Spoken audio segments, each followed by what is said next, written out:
Hello everyone, एक बार फिर से आपका स्वागत है मेरे चैनल जूही सिंह है जायका में एक नए रेसिपी नए स्वाद के साथ मैं फिर आप लोग के बीच आई हूँ। तो हमने लिया है यहाँ कॉर्न, एक कटा हुआ बारीक टमाटर, एक बारीक कटी हुई खीरा, चने का बेसन, एक बारीक कटा हुआ प्याज, एक बारीक कटी हुई शिमला मिर्च और आधा कटोरी के लगभग लिया है हमने दही। इन सारी सामग्रियों की ज़रूरत हमको आज की रेसिपी में होने वाली है। तो चलिए फटाफट से मसाले देख लेते हैं। तो यहाँ पे हमने लिया है नमक, हल्दी पाउडर, सब्जी मसाला और यहाँ लिया है कुटा हुआ अदरक और ये है 4 से 5 जो है हरी मिर्च है। आप जैसा तीखा कड़ा खाते हैं उस हिसाब से आप मिर्ची इस्तेमाल कर सकते हैं। तो चलिए इन सबको जल्दी से हम बना लेते हैं पेस्ट। तो यहाँ पे हमने लिया है एक पतीला। अब इसके अंदर सारी जो हमारी सामग्री उनको मिक्स करना है। तो यहाँ पे मैंने लिया पहले बेसन। यहाँ हमने चने का बेसन इस्तेमाल किया है, कटा हुआ बारीक खीरा। यहाँ पे हम कटोरी में जितने भी खीरे लगे उनको निकाल ले रहे हैं। उसके बाद ले रहे हैं हम बारीक कटा हुआ टमाटर। यहाँ सारा चीज़ हमने एक एक इस्तेमाल किया है। और यहाँ लिया है हमने बारीक कटे हुए प्याज,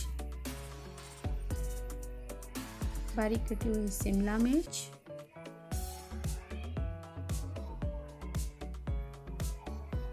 और यानी मकाई के दाने। यहाँ मैंने एक ही बाल है जो उसको इस्तेमाल किया है। और यहाँ पे ले रही हूँ आधा कटोरी के लगभग हमने दही लिया है। अब हम इसमें ऐड करेंगे मसाले, कुटा हुआ अदरक, यहाँ आधी इंच के लगभग हमने अदरक लिया था, हरी मिर्च, सब्जी मसाला, नमक स्वाद अनुसार, जैसा आप कड़ा नमक खाते हैं हल्का नमक उस हिसाब से नमक इस्तेमाल करना है, हल्दी पाउडर।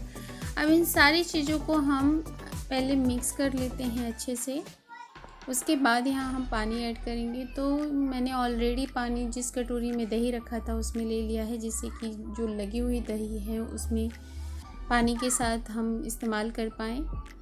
तो ये देखिए, इसको अच्छे से हमको इसे मिक्स कर लेना है। और इसकी कंसिस्टेंसी हमको उतनी रखनी है जितनी से हमारा जो आज का रेसिपी वो बन जाए। तो यहाँ मैं थोड़ा सा पानी ले रही हूँ।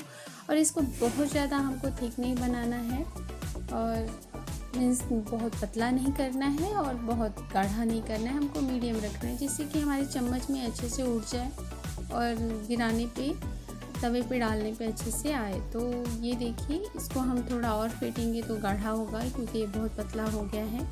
तो बिल्कुल इस तरह की हमको जो थिकनेस है वो चाहिए। ये देखिए बिल्कुल इस तरीके से, ना बहुत ज़्यादा पतला ना बहुत ज़्यादा गाढ़ा, चम्मच पे उठाने में अच्छे से भर के आए और गिराने पे अच्छे से गिर भी जाए ऐसा। तो इसको 5 मिनट के लिए हम सेट होने देंगे जिससे अच्छे से फूल जाए। तो उसके बाद चलते हैं हम अपने किचन की तरफ। तो यहाँ पे हमने लिया है आयरन का तवा यानी लोखंड का तवा। आपके पास लोखंड का तवा नहीं है तो आप नॉन स्टिक भी इस्तेमाल कर सकते हैं, लेकिन अगर लोखंड का तवा है तो बहुत अच्छा है। तो यहाँ पे हम ले रहे हैं इसके ऊपर 1 चम्मच तेल और इसको अच्छे से फैला लेंगे। थोड़ा गर्म हो जाने के बाद हम इसके ऊपर जो हमारा बैटर है, जो हमने पेस्ट तैयार किया है, उसको हम चम्मच की मदद से इसके ऊपर फैला लेंगे। हमको बहुत बड़ा आकार नहीं देना है, लेकिन गोल आकार देते हुए इसको अच्छे से फैला लेना है, बिल्कुल इस तरीके से। और इसको मीडियम फ्लेम पे कुक कीजिएगा जिससे अच्छे से ये सिक जाए। हाई फ्लेम पे नहीं कीजिएगा, नहीं तो जल जाएंगी। आप मीडियम फ्लेम पे इसको अच्छे से धीमी आंच पे पकने दीजिए। और 1 चम्मच के तेल के अलावा इसमें ज़्यादा नहीं लगने वाला है और इसको बिल्कुल आराम से आप निकालेंगे, अच्छे से ये निकल जाएगा। हो सकता है पहला आपसे बिगड़े, लेकिन मुझे नहीं लगता है कि ये बिगड़ेगा क्योंकि बेसन बहुत आसानी से लोखंड के तवे पे छूट जाता है। नॉन स्टिक, अगर आप लोखंड के तवे पे नहीं बनाना चाहते हैं, डरते हैं कि चिपक जाएगा, तो आप नॉन स्टिक का भी इस्तेमाल कर सकते हैं। फ़िलहाल ये चिपकता नहीं है। तो बिल्कुल इस तरीके से हमको दोनों साइड से इसको अच्छे से कुक कर लेना है, यानी कि सेक लेना है ब्राउन होने तक। तो ये देखिए ऊपर कैसा गोल्डन ब्राउन हो गया ना। वैसे ही अगर अभी हम टर्न करेंगे तो ये पीछे का भाग भी बिल्कुल इसी तरीके से आएगा। और एक पूरा प्रोसेस करने में हमको हकीकत में 6 मिनट लगे हैं। 6 मिनट 27 सेकेंड का मेरा वीडियो और उतना ही टाइम मुझे लगा है फेंटने और बनाने तक। सिर्फ 5 मिनट का जो टाइम आपको देना है उसको फूलने के लिए फीटने के बाद। तो बिल्कुल इस तरीके से देखिए ये सीख गया है। ऐसे ही हम दूसरा आपको इसी तवे पे बनाकर दिखाएंगे।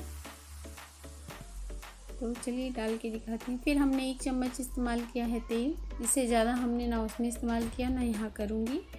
और इसके ऊपर उसी प्रकार से जैसे बैटर मैंने उस पर डाला था बिल्कुल इस टाइम ही ले रही हूँ। और ये खाने में बहुत स्वादिष्ट है, हेल्दी भी है क्योंकि ढेर सारे वेजिटेबल इसमें हमने डाले हैं। और अभी बारिश का मौसम है, हर जगह आपको आसानी से जो मकई है वो मिल जाएगी। और आप अपने घर पे ये ज़रूर बनाइएगा क्योंकि ये मकई ऑमलेट आपको सिर्फ़ और सिर्फ बारिश के मौसम में मिलता है अच्छे से खाने को। वैसे मिलने को तो हर चीज़ अब हर मौसम में मिल जाता है, लेकिन अपने मौसम में जो मिलता है टाइम पे वो चीज़ बनाइए, वो बहुत टेस्टी होता है। तो यहाँ पे ये देखिए अच्छे से मेरा जो है कुक होके तैयार हो चुका है। मैं इसको एक तोड़ करके दिखा रही हूँ।